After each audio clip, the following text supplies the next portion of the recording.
Hello everyone, তোমরা সবাই কেমন আছো? আশা করছি তোমরা সকলেই খুব ভালো আছো।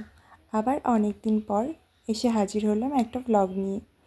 জানি অনেক দিন পর আসছি, তবে সময়ের অভাবে আর ভ্লগ করা হয়ে ওঠে না। সেদিন ছিল রবিবারের দিন, আর দেখতে যাওয়ার কথা ছিল ধুরন্ধর। এদিকে রবিবার ঘুম থেকে উঠতেও ইচ্ছে করে না, আর প্রত্যেকবারের মতন সেই জন্য এইবারও আমি অনেকটাই লেট করে ফেলেছি। তাই তাড়াতাড়ি করে রেডি হচ্ছিলাম। বেশ অনেক দিন ধরেই অপেক্ষা করছিলাম এই মুভিটার জন্য।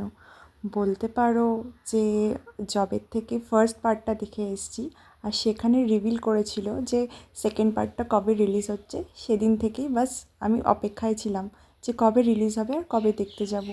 কিন্তু রবিবার ছাড়া ছুটি নেই, তাই বৃহস্পতিবারের রিলিজ হওয়া সত্ত্বেও আমাকে রবিবারের দিনটাকেই চুজ করতে হয়েছিল।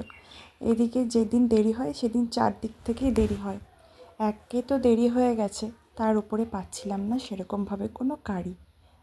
যাই হোক হলে পৌঁছে গেছিলাম সময় মতোই। আর এখানে জাস্ট রণবীর সিংয়ের লুকটা একবার দেখো, আমরা তো সবাই ফিদা। ওভারঅল এই মুভিটা এত ভালো লেগেছে যেটা বলার মতন নয়। পার্ট 1টাও যেরকম দুর্দান্ত ছিল, পার্ট 2টাও ঠিক সেই রকমই দুর্দান্ত লেগেছে। প্রত্যেকটা অ্যাক্টিং থেকে শুরু করে এভরিথিং এত সুন্দরভাবে ফুটে উঠেছে যেটা বলার নয়। এই 4 ঘন্টার মুভি দেখে আমরা বেরিয়ে জাস্ট গেছিলাম কিছু খাবার উদ্দেশ্যে, কারণ পেয়ে গেছিলো প্রচণ্ড খিদা।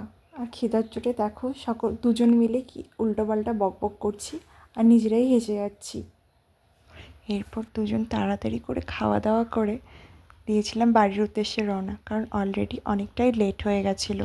চলো তবে দেখা হচ্ছে আবার নেক্সট ব্লগে, ততদিনের জন্য বাই বাই।